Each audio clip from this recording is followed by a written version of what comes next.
This week on a brand new Strong Arm Sports podcast. They was losing on purpose to get this kid.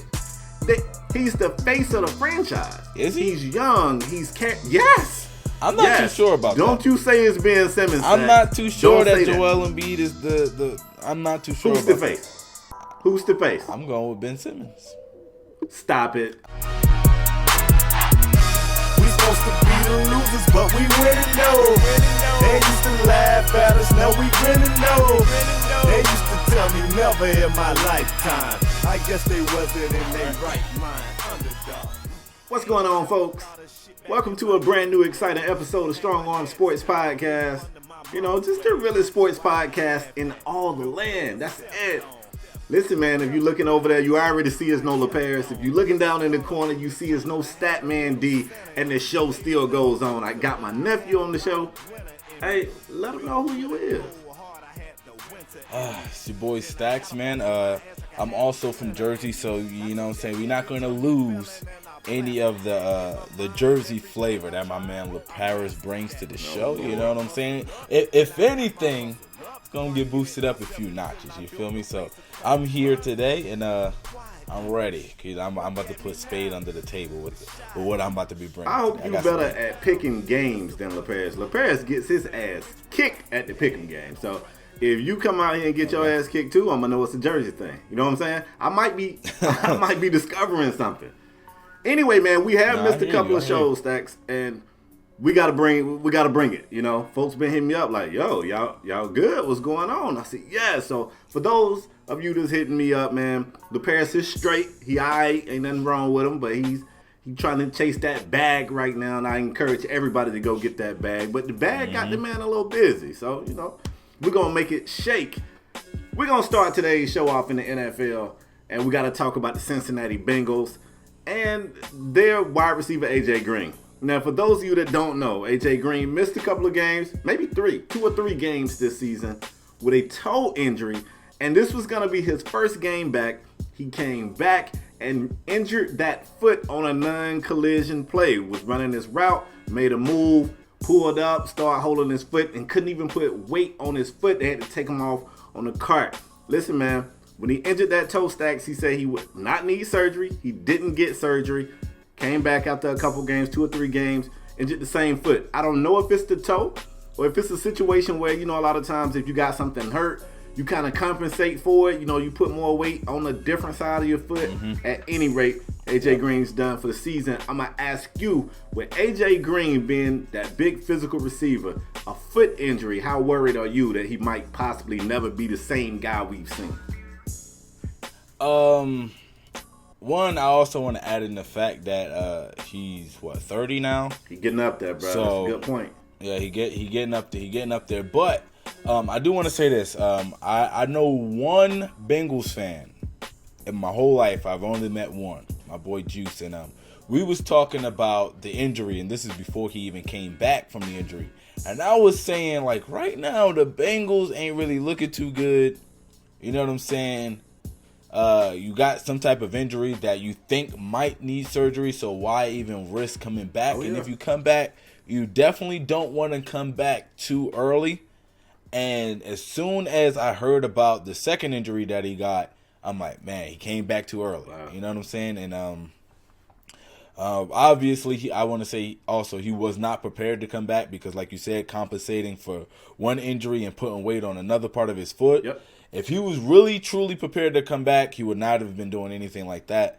So, yeah, it sucks. But do I think that he will be the same? Probably not, but I don't think we're going to see too big of a decline because, like you said, he's one of those big physical receivers. He might not have the speed that he once had, but I feel like he still got some of the best hands in the league. He can still get up there and jump with the best of them. And I feel like he's going to be okay. Possession, I feel like overall he was a possession receiver, a red zone threat. So I don't feel like he was one of those guys like AB or Odell that relies on their quickness and stuff like that to get open. He got a big body. So I feel like he's going to be okay.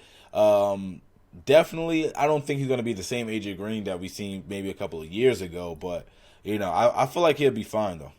Yeah, I mean, he was having a great season this year. So I mean, if he's done for the season, which I'm assuming he is, he was just shy of 700 yards receiving, and that's after missing 2 or 3 games already. So he was about to easily get 1,000 yards this season. Like he was actually playing really well this year.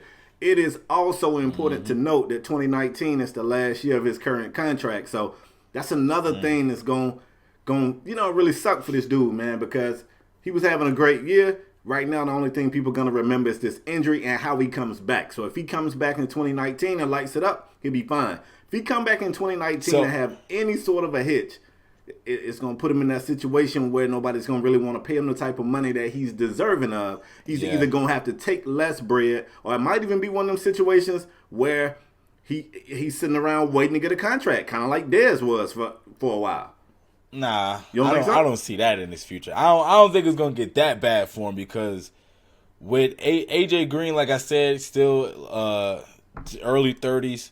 If he's not looking too good, I still feel like people are still gonna be interested in signing him. I don't think he's gonna be sitting around. I think he's gonna have multiple offers if the Bengals decide not to, pay him what he wants, or decide not to even bring him back at all. I feel like he's gonna have offers regardless.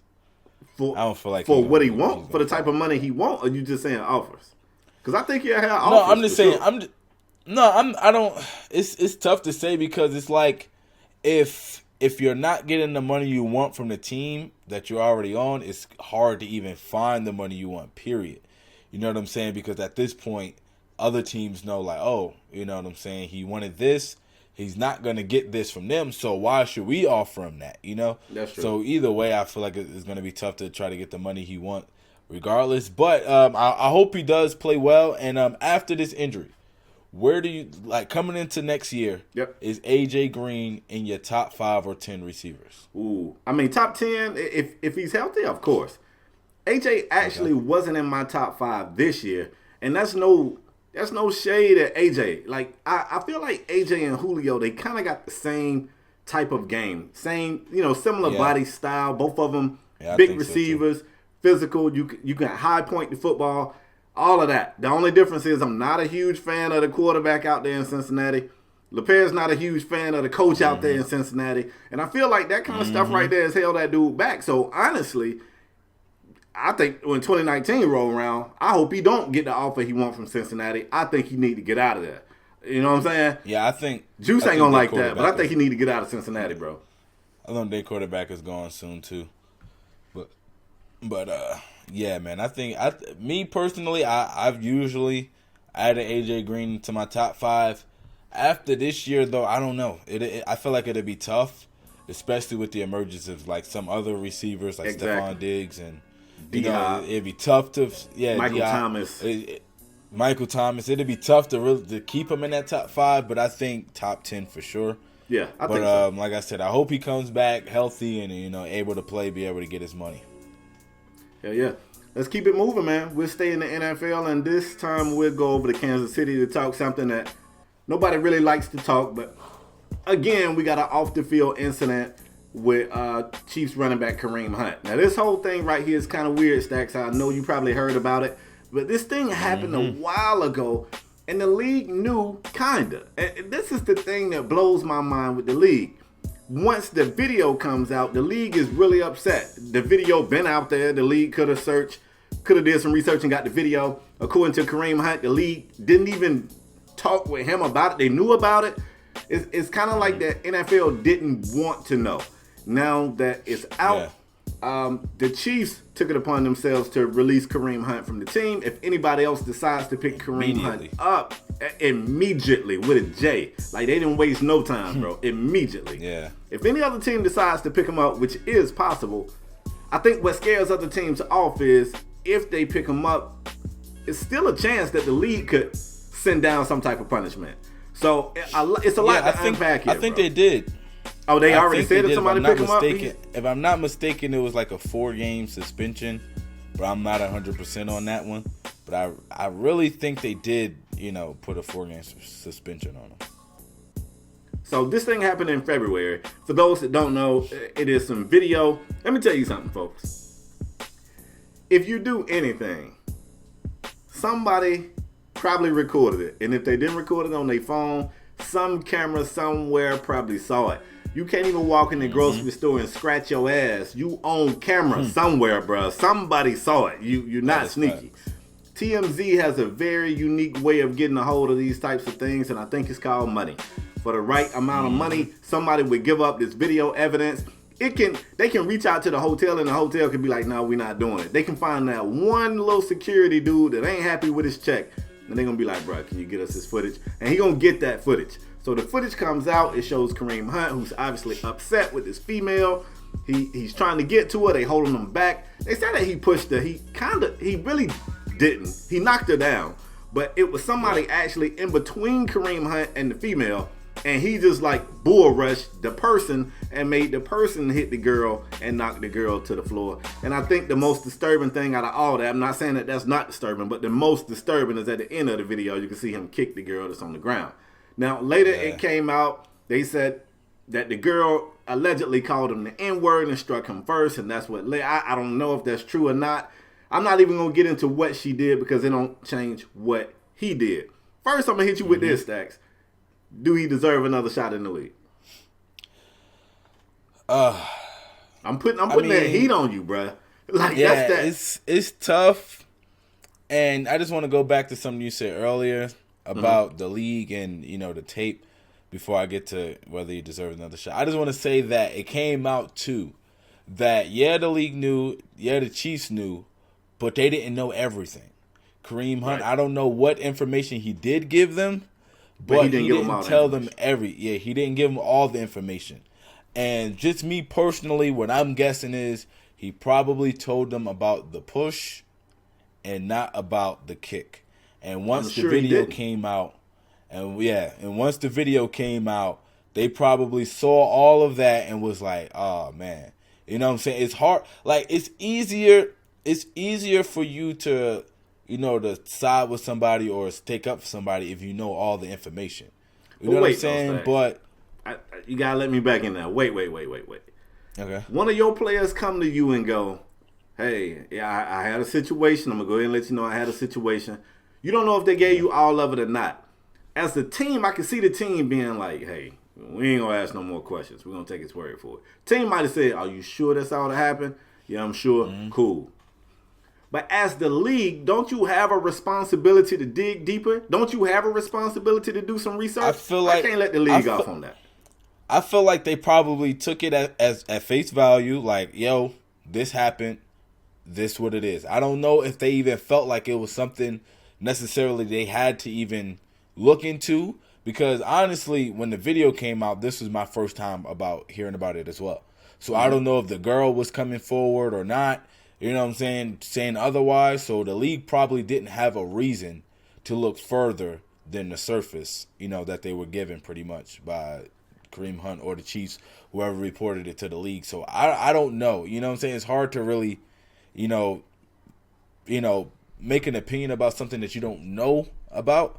So, because I don't really know how that whole thing went with the league. But, do he deserve another chance in the NFL, man? It's tough to say. I was one of those guys that thought maybe, Ray Rice would get another chance, not necessarily deserve another chance. Right. I also want to say that I feel like they're kind of two different situations. And when it comes to Ray Rice, I was definitely like, man, I can't see it.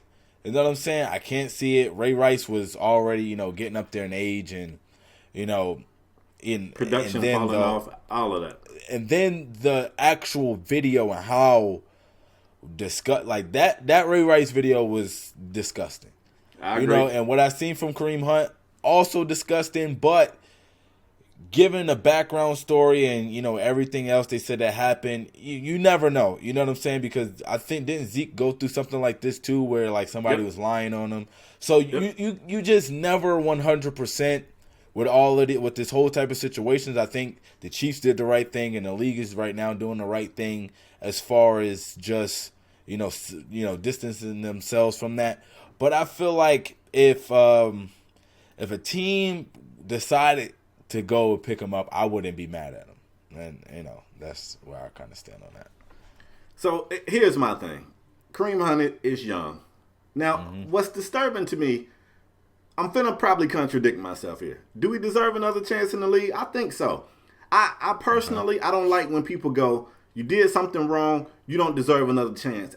Ever. I got a problem with the word ever. I don't like that because everybody you know has done something wrong. It's crazy. A lot of us on Sundays go and sit in the pulpits of churches where the man who's delivering the sermon to us at one point in time has done some wrong things. Maybe not to the extent of pushing a woman or kicking a woman, but in some cases, probably worse. In some cases, probably worse. And they're not convicted forever, you know. So should he be suspended? Absolutely. Am I upset that the Chiefs decided they wanted to drop him? Not at all. If all that he deserves. I even would take it a step further and say they should make him take some mandatory classes or whatever. They should make him do some mandatory like community service stuff, whatever. Give back. But this notion that you're done forever, I got a problem with that because nobody today is who they used to be. And I kind of want to give Kareem Hunt credit, and at the same time, I'm a little upset with him. He did an interview with Lisa Salters. It was a very transparent interview. She asked some tough questions, and the spotlight was on. I was sweating. He had to have been sweating. I was watching it like, ooh, this shit mad uncomfortable. But she asked him, she said, do you deserve another chance? And he said, I think I do. And she said, why? And he couldn't really put into words why he deserved another chance. And I'm watching the TV and I want to like write some stuff down and hand it to him and say like, yeah, I deserve another. Everybody deserves another. Like, when did we become the place where people don't deserve another chance? Like, it's just crazy to me. So yeah, he deserves another chance. Now, on the flip side, I'm gonna tell you why I'm disturbed though, Stack. Okay. This happened in February. In June, there was another situation. This one did not involve a female, but it was a situation in June that involved Hunt allegedly punching a man in the face at an Ohio resort. So, at this point, it's safe to assume the dude either A, got a hot temper, or B, he keeps finding himself in situations where he don't want to be. So now I got to question his judgment. I either got to question his temperament or his judgment. Again, I'm still not saying this kid should never, ever get another chance, but I think he needs some help. And I know we toss that word help around lightly, but, you know, clearly, if both of these things happen, if something happened in February where somebody was physically attacked in one way, shape, or another, and then in June, somebody, yeah, man, I mean, come on, bro. I want to point something out that's a little bit controversial here. All right, I just want to. That's a quick disclaimer. All right, but okay. I just want to talk about the standards that the athletes and our rappers and our other public figures are held to. And I kind of want to just key in on athletes for a minute though. But the standards that they're held to, you know what I'm saying? They're supposed to be this type of person. They can't use drugs. Obviously, you're not supposed to put your hands on women and all types of other things that, you know, you're supposed to be this outstanding guy, you know, pretty much a perfect citizen, right? Right. But those same standards aren't held towards our president, our current president. To anyone else, it seems like. And I find that a bit strange that the outrage that came after, you know, seeing this video. And I'm not saying that it's not deserved. You know what I'm saying? After seeing that video, you know, the outrage is deserved. But the fact that what happened as far as with our president, and I'm not even going to bring up what he said, but everybody knows what he said. And that man was still elected president. And I'm not talking about just everything. You know, the specific thing about the woman and, you know, grabbing him and stuff like that. But the fact that he said that and was still elected president, and there are people out here that believe that Kareem Hunt shouldn't play again in the league, I just find that just a bit contradicting.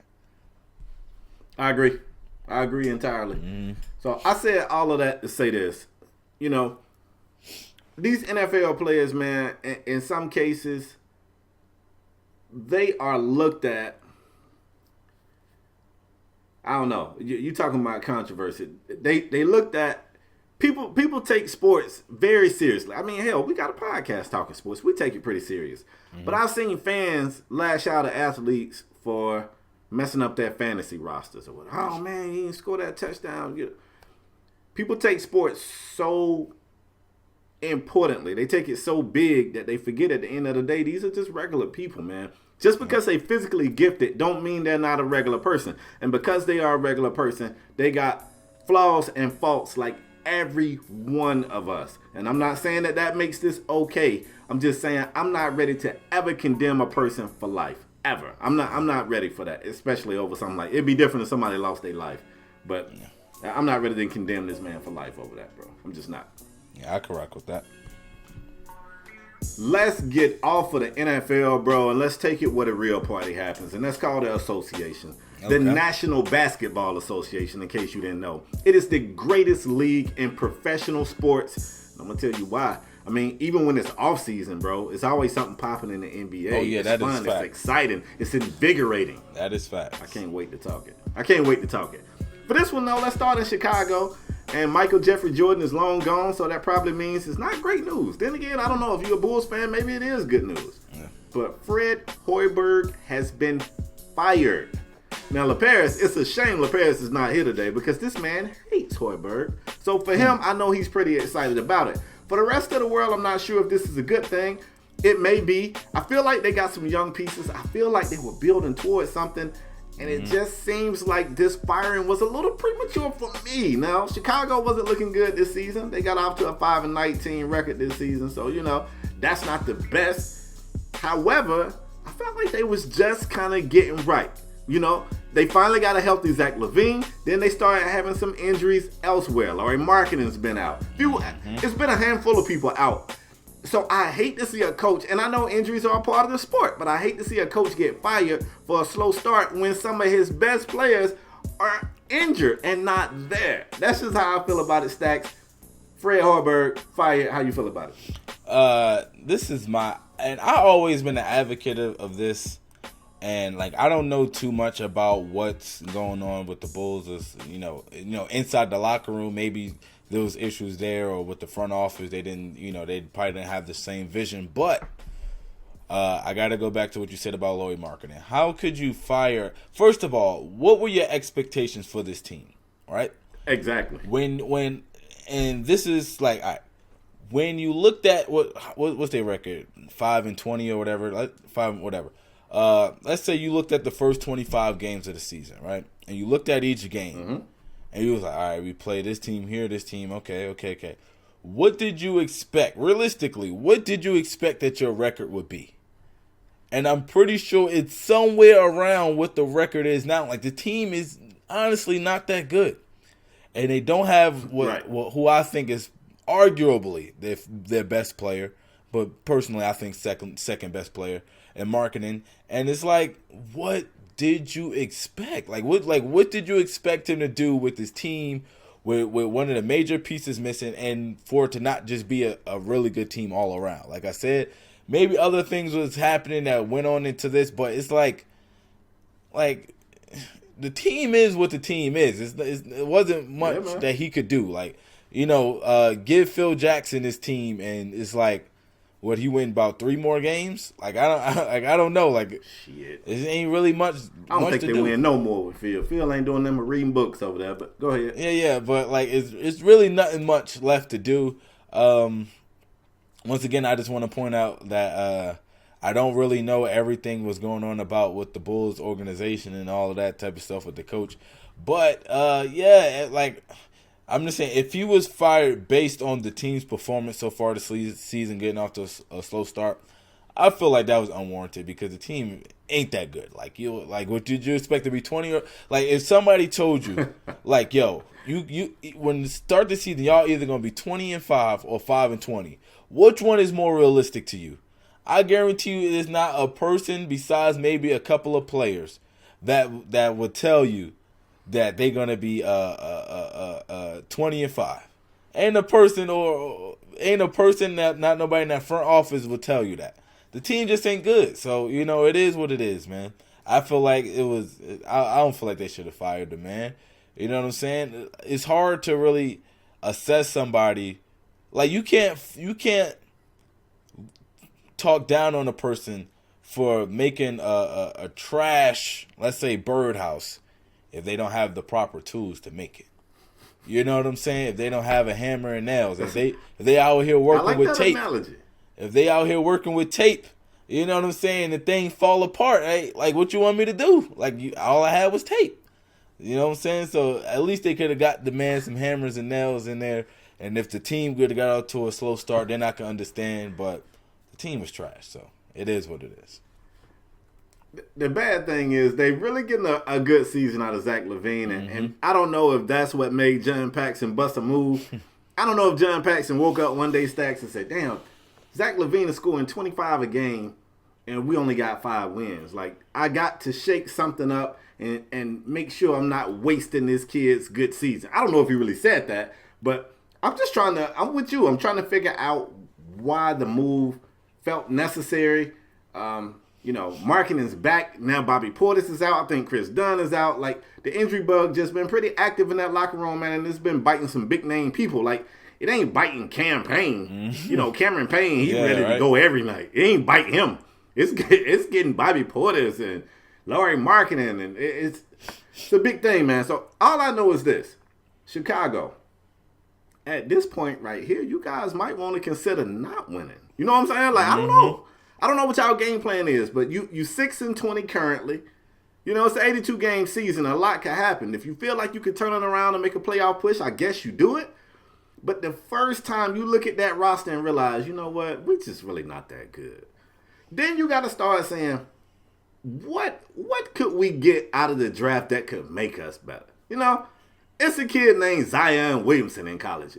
Do he make us better? Them Duke boys ready. Them boys ready. I actually don't know that. Trust me. I don't know that. The last Duke kid. Who was the last Duke kid that was nice? Who? Tatum? Bagley? Don't say Kyrie. Tatum?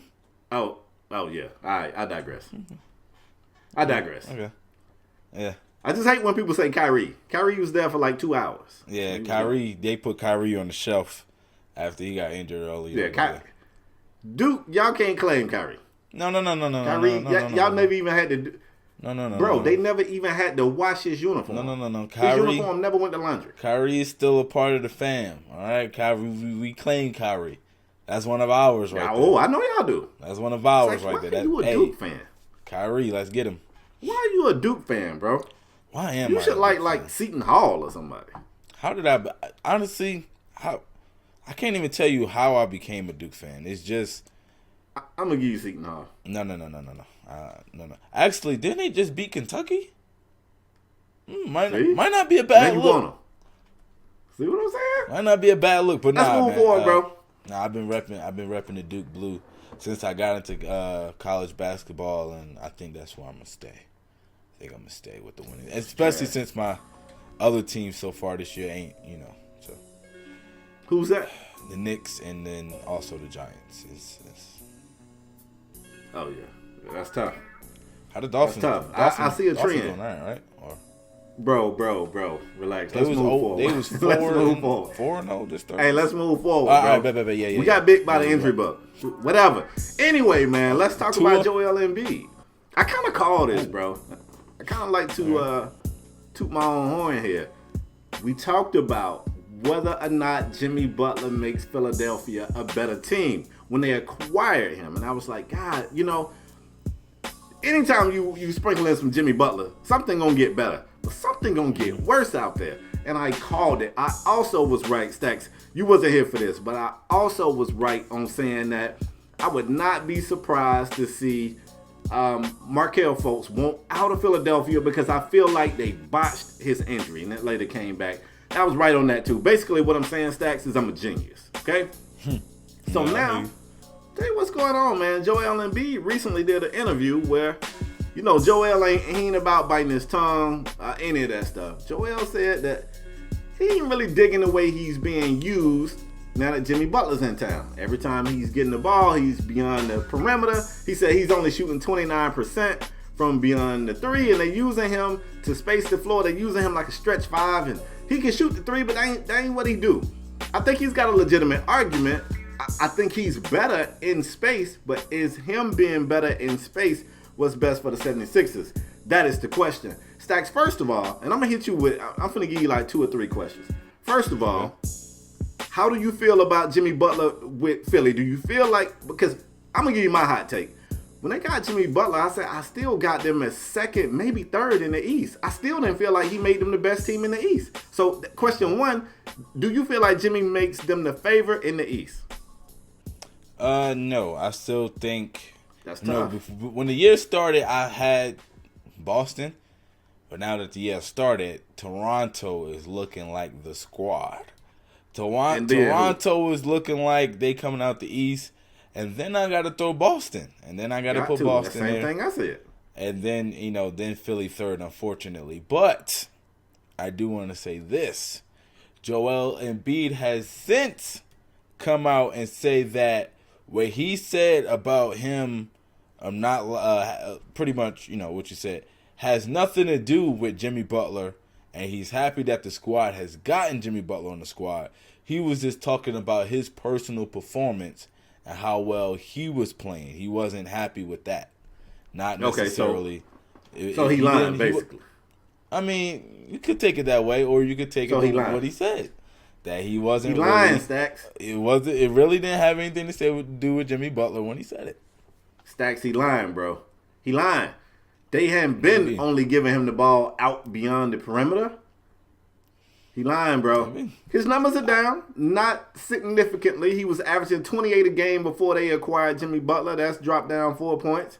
He's averaging 24 a game since they got him. I think he's still at like 25 or 26 on the season. So still a solid year. But Stacks, also, before the year, Joel was pretty vocal in saying that he wanted to win the MVP. He came into this season campaigning for himself for the MVP.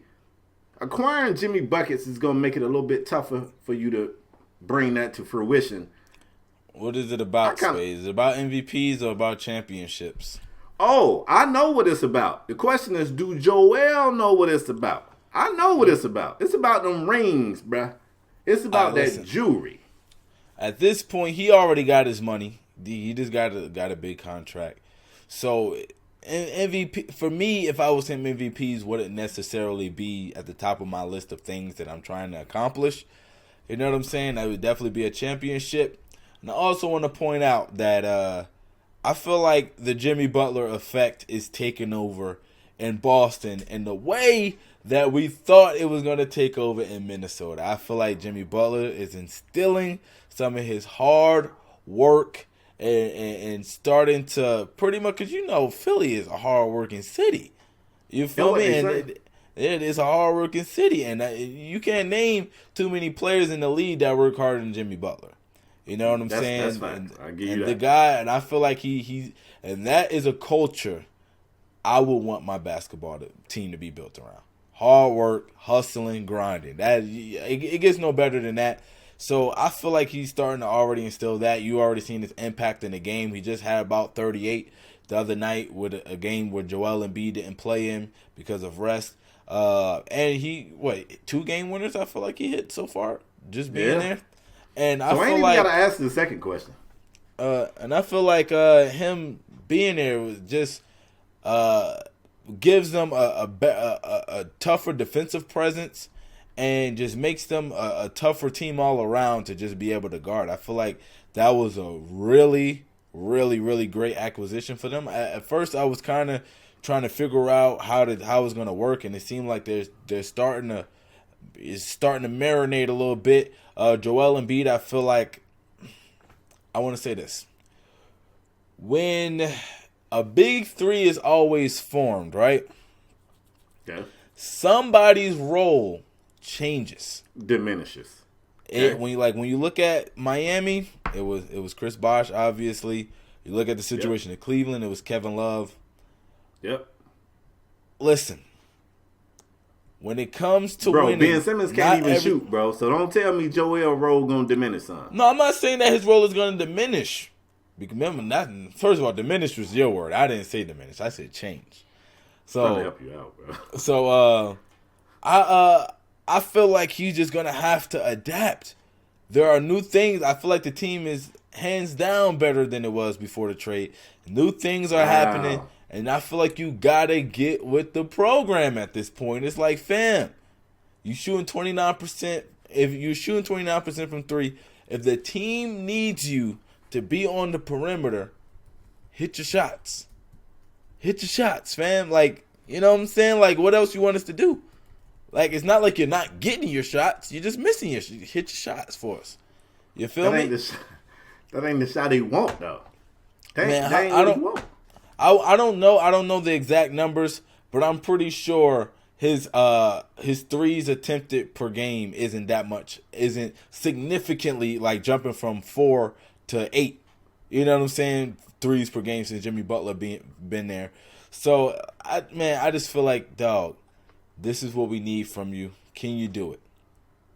Can you do it? Wow, I'm shocked that you feel so strongly about this pickup. Let me ask you this. Okay. Put you on the hot seat. A tough 7-game series, let's say against Milwaukee. Who you got coming out of that? I got Philly. I just feel like they had better players. I feel like in total, Giannis is the best player in the Eastern Conference right now. But we've seen this story before. I feel like who do you got? It's Kawhi, clearly. I say Kawhi second. I still got Giannis. Wow. I just based off of this year alone, not resume.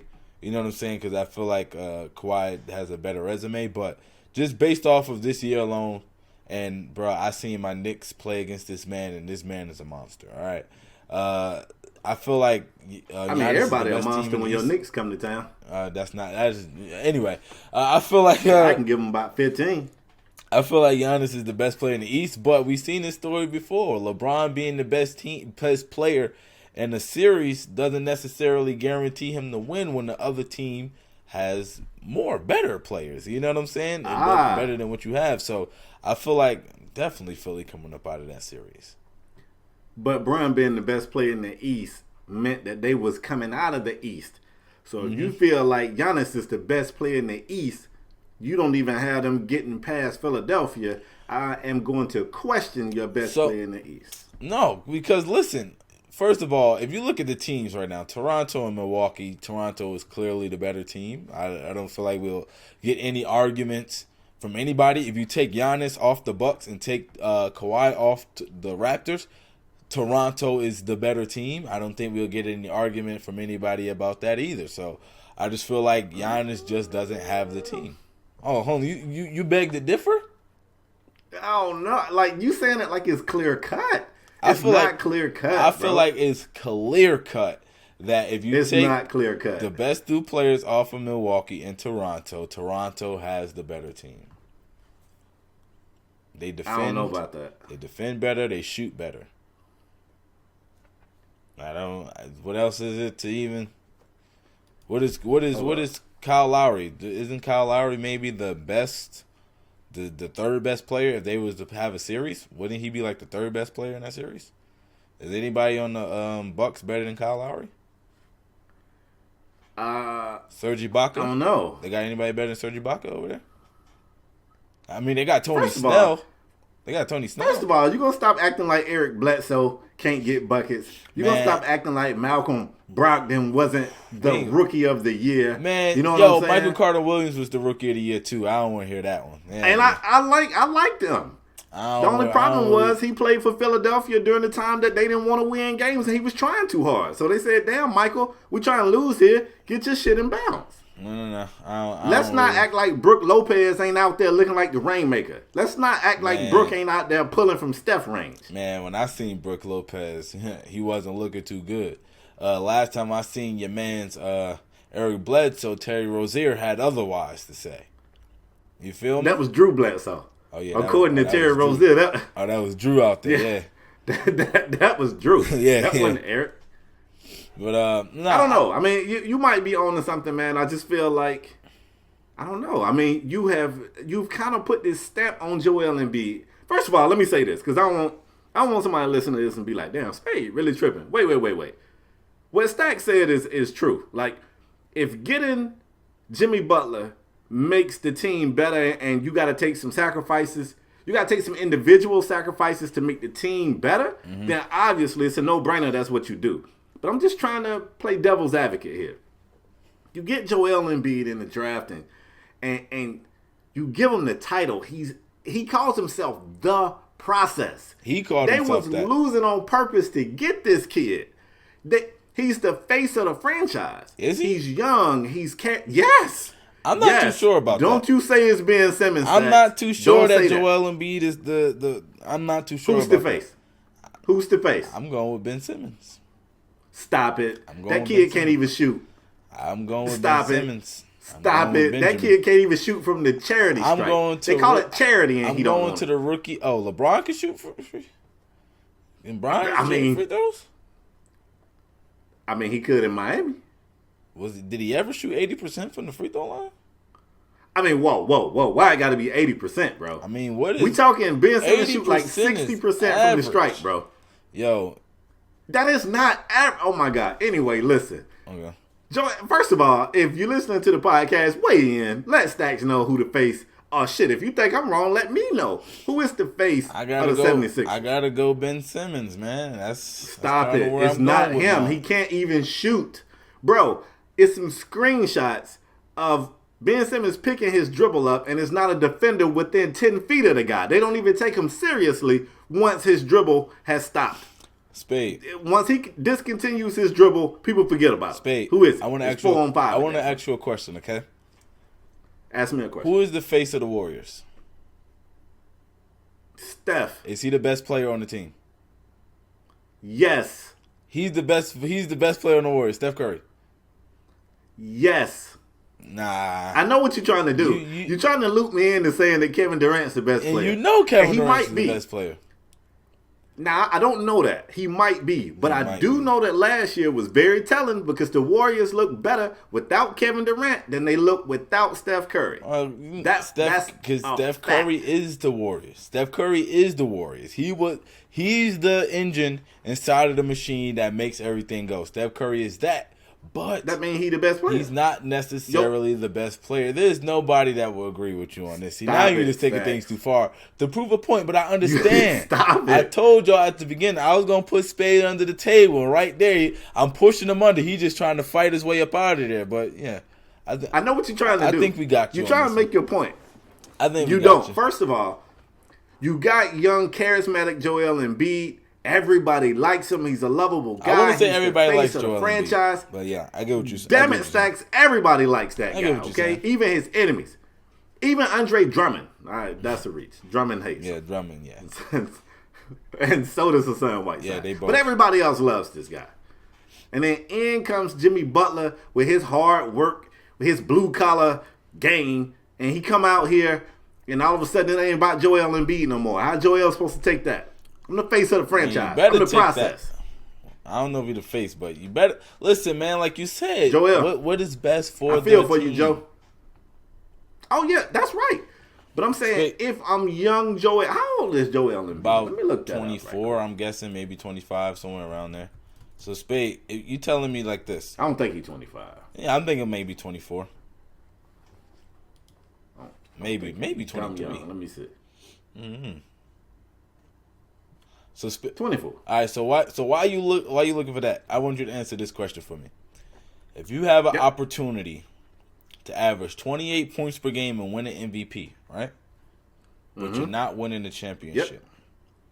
Or you can I wouldn't say significantly, but I kind of want to say significantly, raise your chances of winning the championship by adding another player. But unfortunately for you, you don't win the MVP. And now you go down to averaging, let's say, 23 points per game. Which one you going with? Can I be honest with you? Can I just blow your whole... You trying to paint a nice little scenario, and you done turned the Bob Ross over there. You got your paintbrush. You're painting a nice little scenario. It's only one flaw with your painting. Yeah. Golden State still here. Yeah. Golden State still right there. They don't give a damn about all this little ring around the rosy shit y'all talking about.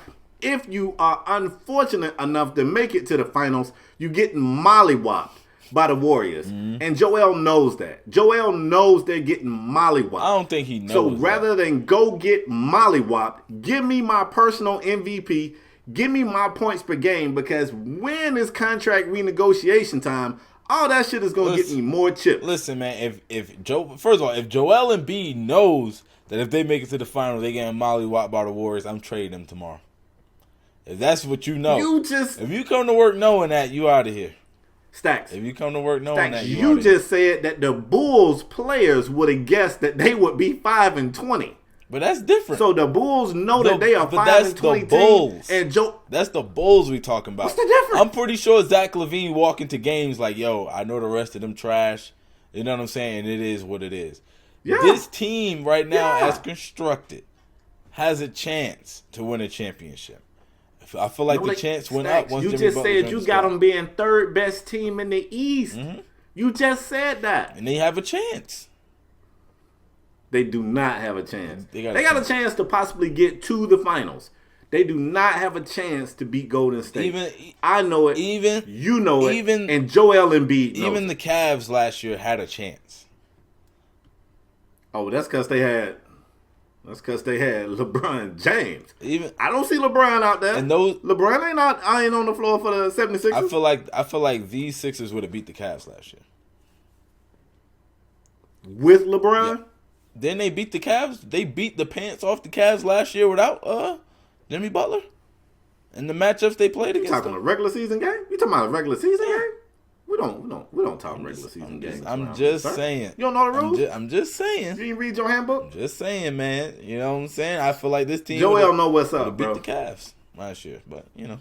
I met Joel Embiid. I'm gonna take this time right here to plug myself. I'm gonna throw a photo up behind me. I met Joel Embiid. I actually competed against Joel Embiid in a skills challenge, and I came away from that experience saying, "Wow, Joel Embiid is a really smart guy." You said a skills challenge? He's so smart.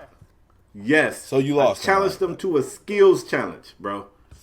And he cheated. He cheated against me. The same way he cheated against Laurie Marketing. But that's neither here nor there. Skills challenge. I came away from that experience saying Joel Embiid is a really smart guy, Stacks. He's smart enough to know that if they get to the finals, they're getting mollywopped by the Golden State Warriors. He knows that. That's my story, and I'm sticking to it. All right. Let's move forward. Okay. Let's talk about the Cavs. The Cavaliers, the same team that you just referenced, they just went out and made a power move. I'm joking. There wasn't much power in that move. But they moved George Hill as part of a 3-team trade, and in that move, they ended up getting Matthew Dellavedova back, which I found a little bit funny. Now, I don't know why they felt the need to move George Hill, but I think George Hill won. Like, we're going to talk about which team won, but before we get to that, the player that won was George Hill. Getting out of Cleveland, he instantly won. But let's talk about this. Cavs trade George Hill to the Bucks for Matthew Dellavedova and John Henson. I felt like that was a good move for the Cavs. And draft picks. And in that 3-team trade, the Wizards acquired Sam Decker. I don't know what the Wizards are trying to do right now, bro. But we ain't going to talk about that. Did Milwaukee get finessed? Listen. I don't know how good Milwaukee think they're gonna be in 2021, but I hope it's pretty good for them to give up that first round pick.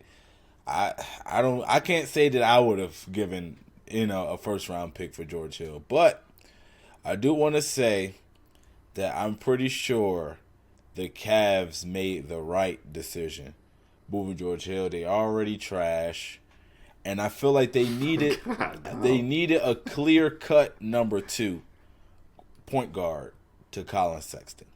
I don't know if you remember a while back, but some reports came out that Cleveland players thought that Colin Sexton couldn't play basketball. Couldn't play. And I'm pretty sure George Hill was in the front of that mob with his pitchfork and his tiki torch.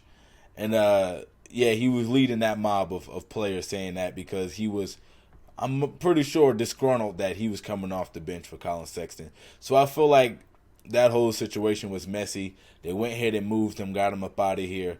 And like I said, they just wanted a clear-cut number 2 option to Colin Sexton, which they got back in Dellavedova. They also got John Henson, who's injured, but I'm pretty sure he'll be back soon. And and I feel like for the Bucks, they got rid of some major contract space. You know what I'm saying? George Hill contract is kind of weird, kind of crazy too, but just getting rid of Dellavedova and John Henson, they freed up some space. But that first pick, I don't know if I could have got rid of that first round pick though, Spade. I don't know if that would have been something I was comfortable doing. You never know who that pick could turn out to be, and I would rather keep it than get George Hill. I mean, it was gonna be a late pick though. I mean, maybe. I feel like it's fair to say that it was gonna be a late pick for one. Milwaukee right now, they at that point where they trying to position. I feel like they're trying to position themselves for, like free agency. Like they feel like they right there. They're a couple pieces away. So you just said that Giannis was the best player in the East. Who wouldn't want to play with the best player in the East?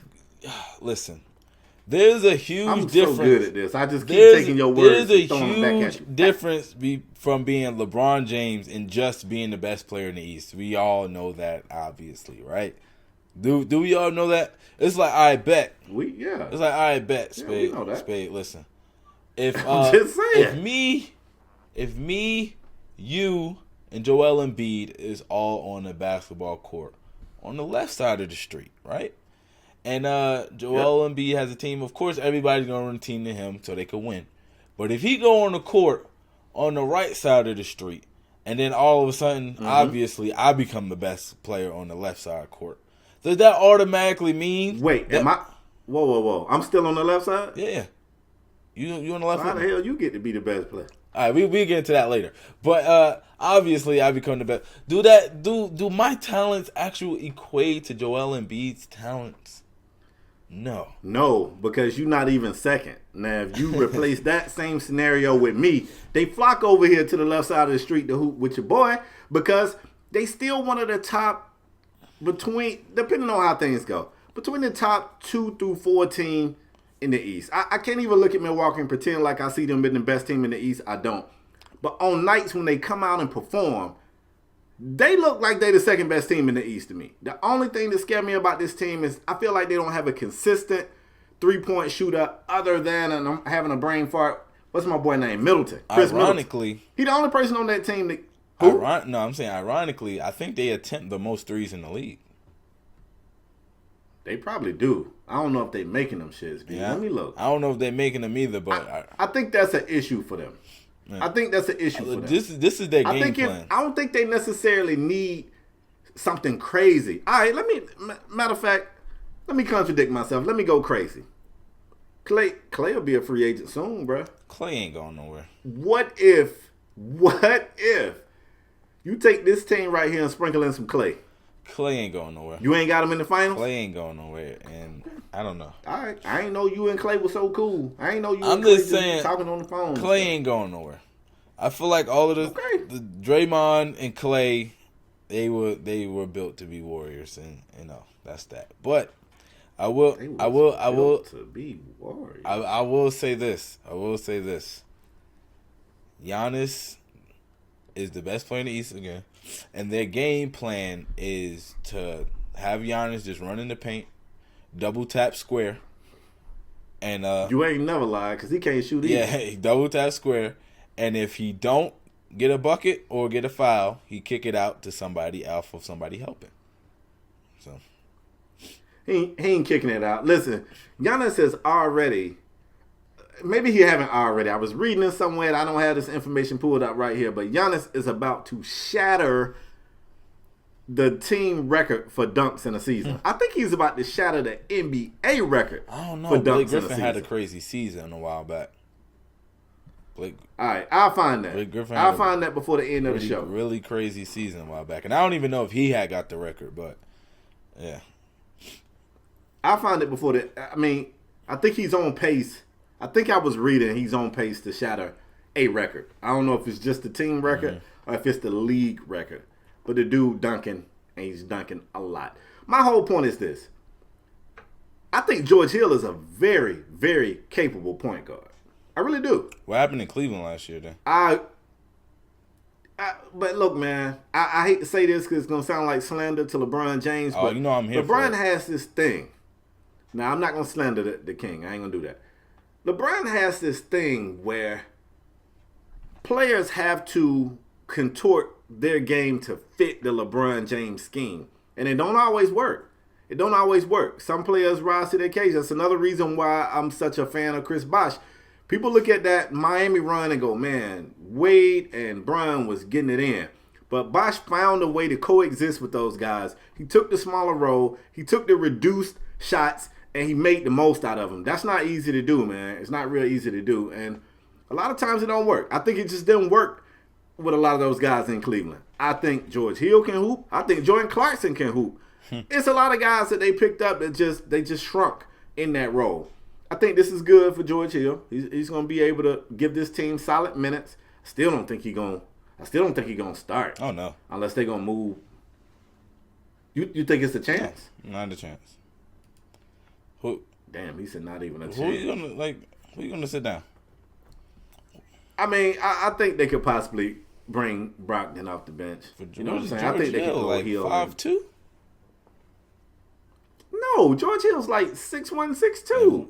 No, actually, George Hill's like 6'5". Oh. Because I remember when they got him, Clarkson, they was talking about how tall that lineup was. Let me see. So, yeah, George Hill like 6'5", 6'6". So they might. I don't know. My thing is this. I don't hate it for Milwaukee. They got George Hill listed as 6'2". I love it for Cleveland. So. No way. Mm-hmm. They got George Hill listed at 6'2". 6'2". Let me look. 6'2". We stopping the show for this shit. They lying. They say that here too. 6'2". And Malcolm Brogdon. Now say 6'3". Malcolm Brogdon, like you were just throwing them in as some spice just a while ago with our last argument. He's 6'5". Your rookie of the year. He actually older than Giannis too, which is crazy, but see? Telling you. At any rate, I love it from the Cleveland perspective. They did exactly what you said. Cleveland said, look here. There's a lot of folks here probably don't like Colin Sexton. I don't give a damn. Okay. Colin is the young bull. That's our dude. You got a problem with it, you can get your shit and get out. Getting George Hill out is going to do a couple of things. For one, it sends the message to everybody else that Colin is the guy moving forward. But also, I feel like it's a confidence booster for Colin. It's telling Colin, you're the guy.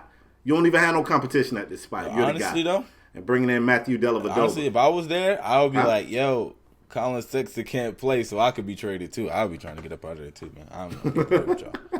I'll try it too. Hold up. This boy is crazy. Oh, it worked. Oh yeah, I'm next. Yo. You ain't never lied. Cleveland is not a fun place to be right now, man. It's cold. The team trash. It's Cleveland. It ain't but So. And that it ain't but 300 people in the stands. Don't nobody know y'all name. You know what I'm saying? People like, who is number 3? It's bad. Let's move on, man. Let's go to college football for this one right here. We don't talk college football a lot, man. We're college football fans over here, Stacks. I don't know if you know, but we don't talk college football a lot. But I got something that I want to talk, man. We're going to talk about Ohio State Buckeyes head coach Urban Meyer, who recently came out and announced that he's going to retire. Actually, I think he did retire. He's not even going to coach the bowl game. Like, he outed. He's done so. Now, before I throw this thing to you, Stacks, let me paint this picture for our viewers and listeners, man. Urban Meyer is an accomplished coach. You know, he get it done. He's got a really good record. You know, wherever he's been, he's made a change. He make things happen. I'm a little bit critical of the guy because he was at Florida when Florida was on top. And when Florida started to be bad, he started to be stressed and he wanted out. He said it was health issues. He wanted out and everybody felt sorry for him and said, dang, Urban Meyer, you know, take care of yourself. And he fell into a cozy job with ESPN just until Ohio State had a coaching vacancy. And then he felt better. And he went to Ohio State and then he was coaching and things seem to be going back through that cycle. Not that Ohio State is doing bad. They're not. Now, they did have a couple of moments this year that made Urban Meyer look not so great. One, you know, it was a situation with the assistant coach that apparently was beating the hell out of his wife. His wife was telling Urban Meyer's wife Urban said that he didn't know it's a whole bunch of weird stuff there. I don't feel like my coworker can put his hands on his wife can tell my wife, and that conversation ain't gonna come from my wife to me. I don't feel like that can happen. But that's one thing that happened. And then Urban Meyer got thrown under the microscope for some of his coaching issues this year because the team was averaging like less than 4 yards a carry for like 3-4 games in a row. That had never happened. They said the last time Ohio State averaged less than 4 yards a carry, it was like over 5 years or something like that. And then of course they got the Jakes beat off of them to Purdue. You know, so these things right here made them look like, whoa, you know, what's going on over here? A lot of people felt like at the end of the season, Coach Meyer was going to call it anyway. That's what people were saying. But instead, he seemed to bounce back from that. Everything looked good. You know, his job was on the line at one point. They didn't fire him. He came back. They ended up finishing the season strong. They won the Big Ten championship. It looks like they're going to get into the playoffs. Everything is great. Everything is great. And then he drops this bomb and says that he's going to retire and he wants to be with his family, and he's talking about his health. They even got Tim Tebow to come out and speak about his health, and Tim Tebow said he would have to sit with him and make him eat sometimes. And Chris Carter's a really good friend of Urban Meyer, and he said that Urban Meyer has this cyst on his brain, and every time it's like a heightened situation in coaching, the cyst leaks, and he gets like splitting headaches. And so I said all that to say this. Damn, I feel dirty doing this, but I gotta do it. Is he lying, Stacks? I mean, is it health? I'm gonna go the conspiracy route here. You know, I'm gonna go the conspiracy route. I feel like that whole situation with the assistant coach never went away, and they told my man, like, listen, bro, you gotta go. You know what I'm saying? Like, this is a bad look, and now either we can fire you at the end of the season, or you can retire at the end of the season. You know what I'm saying? He's, like you said, you listed his resume. He did a whole bunch of stuff for Florida. And they ain't want him to go out like that. So they gave him the respect of like, yo, go ahead and back up out of here. It's kind of the same way the Giants did Tom Coughlin, allowed him to step down when really it was them like, yo, it's time. So I feel like it's kind of, I don't know, I'm kind of leaning that way with it.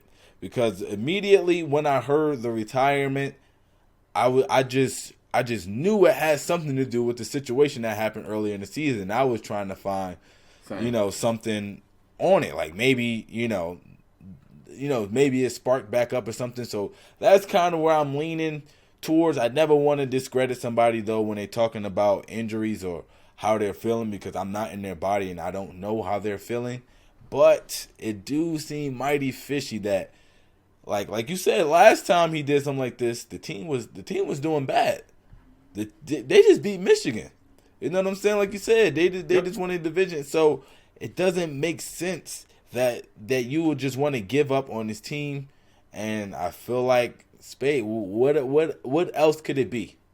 What else could it be? And I'm just kind of leaning towards, they kind of forcing them out. The same way some people think that Jordan got forced out the league.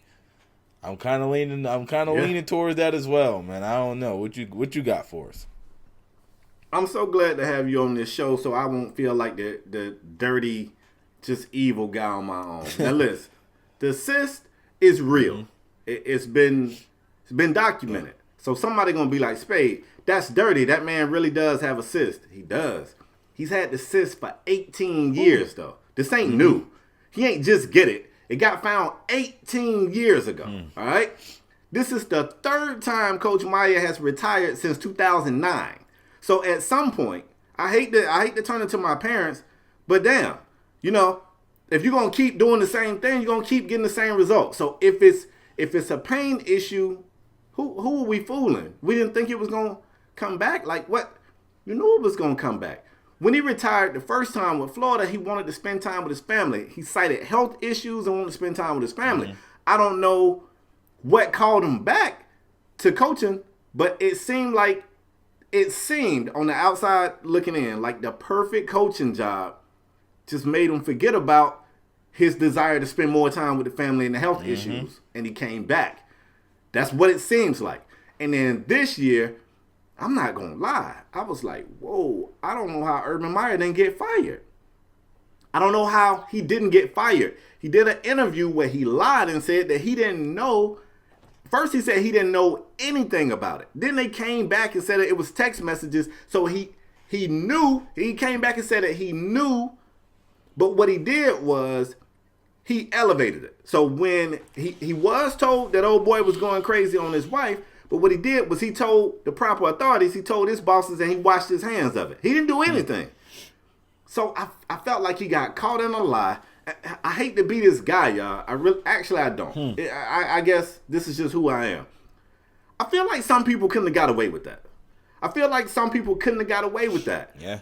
Wait a minute. First, you got on TV and lied. You lied. And then after we proved that you lied, then you told us, you're right, I did know. But I didn't do anything myself, but I told people so they could do something. How we know that's the truth? Hell, the last time we asked you a question, you looked us right in the face and lied. So why are we supposed to believe this? Why? And I just felt like, I was like, I don't know how he avoided that firing. And then when they lost to Purdue, and Stacks is right, they bounced back, they beat Michigan. Hey, listen, man, if you're the Ohio State coach, you want to beat Michigan. If you're the Michigan coach, you want to beat Ohio State. You want to win every game. But those games, you don't want to lose those games. So I was like, okay, hey, won the Big Ten, all is well. People was pissed when they lost to Purdue, but it ended up being a feel-good story because Purdue's got the super fan who's battling cancer, who came out to that game. It was great. It was a feel-good moment. But I was like, man, this is kind of weird. And then this announcement came out of nowhere. Now, I'm not going to front like we know what's going on with Urban Meyer. We don't. I don't know what pain. I don't walk in his shoes. I don't know what pain he's feeling. But typically, that thing, it don't just ramp up. It's a gradual thing. You see, like, oh, Urban Meyer, he ain't going to be able to coach the game this week. He's suffering really bad headaches. We didn't hear anything like that. And to Stax' point, Chris Carter said it, like, heightened situations when he get real stressed that make the cyst leak. Shit, he probably was stressing that Purdue game. Since then, they've been kicking ass and taking names. I ain't really seen no stressful situation for them over there. They've been getting it in. That quarterback throwing that pigskin. So, I don't know. It feels weird. And I wonder. And I'm really going to wonder if he comes back. Let me go ahead and say that. If he stays retired, hey, maybe I'll eat crow on a future show. If this man take a job in 2-3 years, I'm going to be like, no, wait a damn minute now. Come on now. Yeah. Come on now. And this is why I said, so man, if he come back, you ain't going to be able to convince me. Conspiracies, man. Maybe it's not a conspiracy. Maybe it's the truth. Maybe they told him, like, fam. If he come back, Stacks, you can't tell me. Hey, fam, we know what you did. You straight up lied to us. There got to be some type of, punishment for that. So now, all of a sudden, he's retiring. You know what I'm saying? So, I don't know. We'll see. I like your conspiracy. Stacks conspiracy sound like one of them boosters. That's what I like. I like booster conspiracies. With them boosters, them folks who come through there and drop them big-ass checks out, be like, I don't know why, in my mind, boosters all sound like this right here, Stacks. So, look here. Now, I ain't going to keep writing these checks and have a black eye on this program from the coach. That's how I feel like they told him. He said, now, this could be your last damn check. This check I'm giving you today could be the last damn one. Unless you do something. And they said, well, we like these here checks. They said, Coach, look here, it ain't nothing personal. You pretty clever at lying. We've seen it. You did it right here on live TV. You better come up with a good one for why this your last year. Whatever you come up with, Coach, is on you. We know you creative. Yeah, You'll come up with something. And he did. Yeah. Anyway, man, they're gonna be on our head about that mistake. So I don't know if you used to it. I'm used to them being pissed at me. You the new guy. You probably should have came in and pretended like you believe it. Because they're gonna be on your head. I know how these things go. You gonna be all right? I'm gonna be all right. I know how these things go. All right. Let's move on, man. Let's go to our Pick'em game segment of the show. I'm really good at this, Stacks, and I don't know if you know, man. I have never been defeated in a season of Pick'em games. Now, LaParis will win a game here and there. Sometimes, you can't, like, not play, but sometimes it's like I don't play for rest. Like, I'm there, but I don't do nothing. I just rest, and I let LaParis win one or two. But for the season, I've never been defeated. I'm really good at this. For this week, our pick'em game, we're going to the NFL, man. We found a game with playoff implications. It's a very big deal out there. And let's go to your division. We're not talking about your Giants. There ain't no playoff implications for y'all. I'm talking about the teams that got a chance. Looking, hey, let's talk about the Cowboys. Y'all don't. You don't. A chance. But yeah, I get you. Cowboys and Eagles, bro. Cowboys and Eagles. Let me see who at home this week. I don't even know. Let me find it. Do it even matter? It don't matter. Somebody got to win. They got to produce. Stacks, who do you like in this game, bro? I want to make this pick with my head and not my heart. Okay? Oh, Lord. In my heart, I hate both the Cowboys and the Eagles, but the Cowboys, I hate them a lot more. A whole lot more. Why? It's just a rivalry thing, them and the Giants. I just hate them. I got you. Oh, Dallas at home. It's a home game for Dallas. So my heart wants to go Eagles, but my head is telling me Dallas is going to win this game. They won in Philly last time. If they at home this time, they won in Philly last time, but they win about what they on the 4-game win streak right now. Them boys looking good. They been handing that rock off to Zeke, letting him do his thing. They got it figured out. Their defense is looking a lot better with Leighton Vander Esch. Finally stepping up and playing the way that they expected him to play when they took him in the first round. So Spade, as much as it hurts my soul to do this, I gotta say the Cowboys gonna win this game, man. I just feel like I gotta throw up now, man. I really feel like I got to throw up. I feel like it was going to be bad whoever you picked. And that's why I feel like this was a great pick'em game. Tell you what I'm going to do. I'm sitting here looking. I got my website pulled up. You know what I'm saying? No Statman D today to give me all the stats that I need off the top of his head. But that's cool. And yeah, you're right. Cowboys on a 4-game win streak. Things was not looking good for those guys, man. They beat the Jakes out the Jaguars, but that don't count. They lost to the Skins. They lost to the Titans. And then they finally realized, hey, we got Zeke Elliott. We should give him the ball. And that instantly turned things around for them. All they had to do was make sure Zeke got his carries and they started to win the games. Now, I'm finna contradict myself. They beat the Eagles by 1 score. They beat the Falcons by 1 score. They beat the Skins by, I guess you could say 2 scores. And they beat the Saints by a score. If you go back, they beat the Falcons and the Saints by a field goal. So even though they're on a 4-game win streak, all of these games have been some dog fights. Dog fights take a toll. And I think these dog fights has worn these Cowboys out. I expect the Eagles to sneak by. It's gonna be look, man. What's the saying? By the skin on your teeth? Ain't no skin on your teeth. That's a dumbass saying. Who made that up? By the skin of their teeth. I got the Eagles winning this thing, man. I got the Eagles winning. Yep. It's time for the Cowboys to Cowboy. If you could just look at the Cowboys' schedule and put them over teams they was better than, things would be too easy. But the Cowboys, sometimes they can't get out their own way. And they do. They do for a Cowboys type of game. They do. Give me the Eagles. I'm hoping that the Eagles, I hope they draw. If I'm being real, I hope it ends in a draw and neither team wins. But if I have to pick one, it don't help me, but it also doesn't help them, and that's what's most important here. But I just don't see the Eagles winning this game. Like, I just feel like the Cowboys have found their thing. It's not a coincidence that they just will happen to be the team coming out as the winner of all of these dogfights. I don't feel it's a coincidence. That's true. I feel like they've been controlling time of possession, giving Zeke the rock, and making Dak throw it when he has to. I feel like the defense is finally starting to play a lot better. And I feel like, why is that? You know why? They fresh. Got Sean Leo last night. They also are fresh, not having to be on the field as much, with the offense controlling the ball. Mm-hmm. So I feel like it's a method. That's true. to the Cowboys madness. I feel like they're starting to finally get rolling late in the year, and I feel like they're gonna win this game, Spade. I really, man, I'm getting like nauseous even saying the Cowboys gonna win, but I hope you wrong. I hope you wrong. Listen, Eagles, listen. I got you. You right. Stack the box. Make Dakota beat you.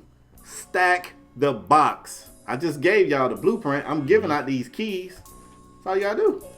That's all y'all do. Anyway, man, let's go ahead and wrap the show up, man. Last segment of the show today is called the Strong Arm Performer of the Week. You guys already know what it is, but in case we got new listeners, I got to explain to them. It is a very prestigious award in podcast land. It is given away to a male or female athlete who raised his or her level of play to ensure that their team got the victory. The award is a big deal. I've had athletes personally reach out to me and thank me for giving them the Strong Arm Performer of the Week. I've had athletes offer to pay me. But I'm going to tell you something about me. I got morals. I don't want your free money. You have a bad game, you're not getting it from me. That's how serious I take this, Stacks. You on the hot seat, my dude. Who is your Strong Arm Performer of the Week? Now, originally, I was going to go Derrick Henry. You know the crazy game that man just had? Okay. I had the stats pulled up. Maybe I still haven't pulled up. Yeah, I still haven't pulled up. 17 attempts, 238 yards, 4 touchdowns for that man, Derrick Henry. So you can't, you know what I'm saying? You can't really knock that. But when you have a game, the way that my man Odell Beckham Jr. had a game where he threw and also received a touchdown. This man threw a beautiful, a masterpiece through the air, 51-yard touchdown. He threw that, and that was him throwing 51 yards clean, right? You know what I'm saying? And then later in that same game, you really just finna now later in that same game, wow, he caught a touchdown. I don't feel like it gets any better than that. When you got a dynamic player like that, it gets no better. It gets no better. So I gotta go Odell. Let me make sure I got this right. You giving it to a wide receiver who had 3 catches for 35 and yards. a pass for 51 and a touchdown, and also a receiving touchdown. Spade, we're talking about the dynamics here. Spade, you got to bring up everything. He's dynamic. Actually, personally, I think he's an alien. I don't feel like there's anything on this earth he can't do. I can ask him to build. I can ask him. I feel like if I asked him to build me an exact replica of my house, he could in 3 days. You better make sure you got all the tools he need, because if you don't, he gonna throw a temper tantrum and go marry and kick in that. But yeah, I guess if that's what you into, I feel like that was terrible, and because I feel like it's terrible, I'm gonna right your wrong. Let's go back to Tennessee. Derek, come up here, Derek. Let me tell you something. LeParris get on this show every chance he get, and he bash Alabama running backs. He bash Alabama running backs every chance he get. And let me tell you something, Derek. LeParris probably ain't busy. He probably didn't want to get on this show because he knew you was going to want to know what's up with all that mess he been talking. 17 carries for 238, 4 touchdowns, 14 yards a carry, a 99-yard touchdown run. Ain't nobody more deserving of this award than you, Derek, and for that reason, you are my Strong Arm Performer of the Week. Spade. How dare Stacks put that award out in your face and snatch it back and give it to Odell for that mediocre performance. How dare you, Stacks? That we played the number 1 defense in the league in them Chicago Bears with Khalil Mack and Odell. Can we also point out they had a backup quarterback? I'm just saying, I don't know what that got to do with the defense. I'm just saying Odell was able to go out here and they got to do with y'all winning. Y'all would have lost. Up the best defense in the league like he was Tom Brady. Like he was Aaron Rodgers. 51 yards. 51 yards, Spade. The man is, man, incredible. That's terrible. If Derrick Henry was on this show, if he was a guest on this show today, could you look at that man and tell him that you pump faked him the award to give it to Odell? I would tell Mike Tyson that to his face. That's sad. So. Oh, you know, wow. I ain't too worried. Wow. You feel me? If I could tell that to Mike Tyson, ain't nobody in this earth I can't tell it to. Well, I don't know if you've seen Derrick Henry, but him and Mike Tyson might be the same size. I'm talking about like the rip Mike Tyson, not the old guy Mike Tyson. Anyway, I guess I respect that. I mean, you know, if you feel like being a fan on this segment, that's you. Me, I take fanism out of it. I give it to only the people who deserve it. That's why no Dolphins got it this year. Sometimes I can't sleep at night. Bro, sometimes I can't sleep at night because the pressure of making sure I get this award to the most deserving person keep me up at night. That's just how serious I take it, you know? I'm not expecting you to be on my level. I'm a professional. This is only like your fourth show. You know, you got to get a few more shows under your belt. Speaking of getting more shows under your belt, Stacks, I'm going to put you on the spot and ask when you come back next week I'll to be be on the show again. I'll for sure be here. Bet. See, that's how I'm going to start doing it. I'm going to ask people on the air because if they say no, you know what I'm saying, that make them a bad person. So I'm just going to put them on the spot every week and ask them to come back. Everybody who hit us up and asked what happened to us, why we didn't have a show the last couple of weeks, I actually appreciate that. If I ever don't do a show and y'all don't hit us up, that tell me y'all didn't give a damn if we did one or not. So I appreciate y'all for hitting me up saying, yo, everything all right? What a podcast. We are back this week, and we're going to be back. I'm going to just find a way to get you guys a show. Y'all know, man, everybody, we got jobs and everything outside of this, so sometimes life make it a little tough for us to get our schedules to match up perfectly, and we'll just find a way to make it happen. So definitely want to thank Stacks for taking time out of his day to come through and be wrong in several different segments on this show. He could have, it's other things he could have did. Stacks, let everybody know where they can find you and where they can tweet you and get at you tweet me about and going also to Urban Mike. Agree with me. You can find me on Twitter at YoStacks. That's at YoStax. My Instagram is the same. My YouTube channel is Stacks Montana. So make sure you come slide through and show your boy some love. Facts. Make sure y'all do that. Super entertaining dude. That's all we got for today, man. I think it is safe to say, yeah, I'm going to premiere it. Stacks, you know about the premiere feature on YouTube, bro? I rock with the premiere feature. Yeah. It's pretty fire. We've been doing that with the show. It allows me to jump in there and interact with you guys. So, yeah, I'm going to premiere it again. If you don't know what that means, I try to premiere it at 10 p.m. because I can't get it up in time before the game start, and I don't want you guys trying to watch the game and the podcast at the same time. So I don't want to try to compete with NFL Sunday. So I would get the podcast up at 10 p.m. Eastern. It'll be premiered. Come through, kick it with us, and, you know, do what we do. That's what we do. But that's all we got for this week, man. We thank you guys, as always, for coming through and showing us love. If you know somebody that likes sports, if they like it unfiltered, if they like that real, and you ain't told them about the podcast yet, why not? What are you doing? Like, I don't know if you're trying to wait to Christmas. You know, maybe you ain't got the money to get them a gift, so you're going to wait till December 25th and say, what I got you is a good recommendation. Go listen to Strong Arm Sports. I'm cool with that, too. I just want to know what the hell you waiting on. But that's all we got for today, folks. We'll see you guys next week. We out. Peace.